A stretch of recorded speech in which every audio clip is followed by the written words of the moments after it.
Hi, my name's Scott, and welcome back to Home Improvement Woodworking. I recently spent a day at the Greater Toronto Area Home Show teaching people about the basics of woodworking. A lot of people had questions about a miter saw. They weren't sure what it was used for or how they could benefit from it. I'm going to tell you all about that.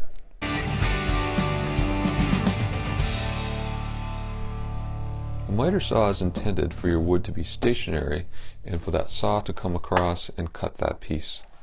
It's accurate because your wood is stable and you can get that saw exactly where you want to cut it. A miter saw has been designed so that you can cut angles. So if you're putting on trim on doors or windows and you want to miter them at a 45-degree angle, this allows a very accurate angle.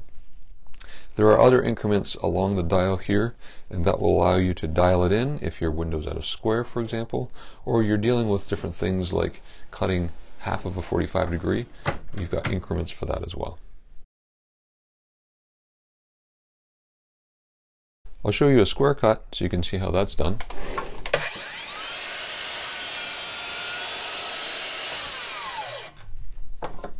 And then I'll change it to a miter cut.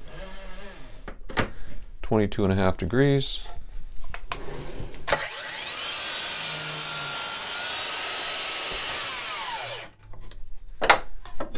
And now I have a piece of angled trim, and typically 22.5 degrees is what I'd use if I'm taking this trim up staircases. Now the other thing you can do is bevel.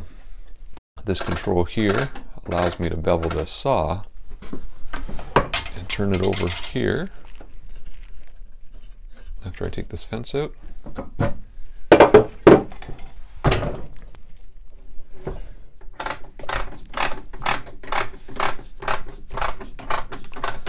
The nice thing about this saw is the controls at the front and not at the back. I've got an older saw and the controls at the back.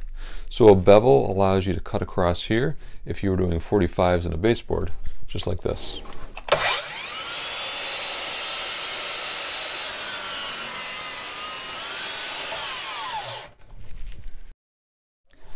So here you can see I've got my bevel on my baseboard. So this tool is meant for beveling and mitering. There isn't a better tool for it. Now that you know what a miter saw is used for, let me tell you about some of the things you might want to shop for when you're looking for a miter saw. The first thing to look at on a miter saw is the increments on the saw. Some of them are only on one side. This one's got some on both sides. And the reason that's good is if you've got a large piece of stock here and you're adjusting this fence, you can see on either side where it's not blocked. Another thing to look for too is the increments that lock in. So if I release this with this button and just slide it along, it locks in at 15 for me, 22.5, 31.6, and 45.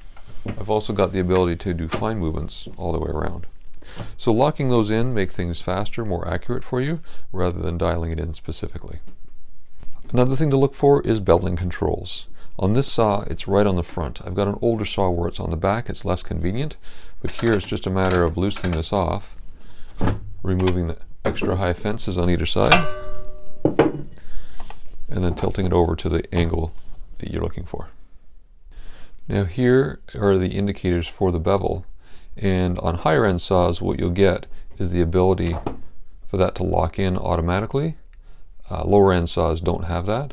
So here I've got 22.5, 33.9, and 45. Now some saws only allow you to bevel in one direction.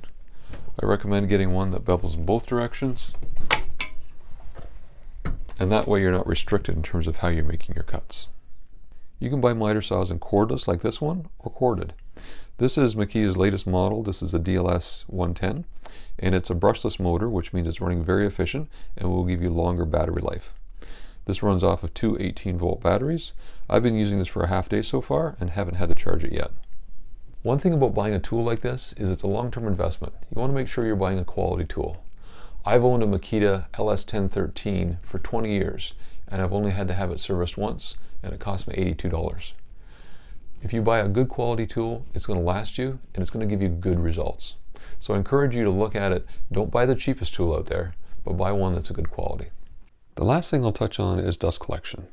These are notoriously dusty saws. This is the dust produced from 7 2x4s being cut once. When I hooked up the shop vac to this tool, you can see here the difference. There's still some dust, but it's much, much better. I've taken my old LS1013, and what I've done is put it inside a cabinet with dust collection. That way, any dust created is pulled away from me, the user, and so it doesn't affect me and my lungs. If you want to see this miter saw dust collection hood, I've got a video on that too. If you enjoyed this video, please use the link over here to subscribe, and if you click on the bell icon, you'll get notified when our next videos come out. The more subscribers we get, the more video content we're going to create for you. Until next time, enjoy your time in the workshop.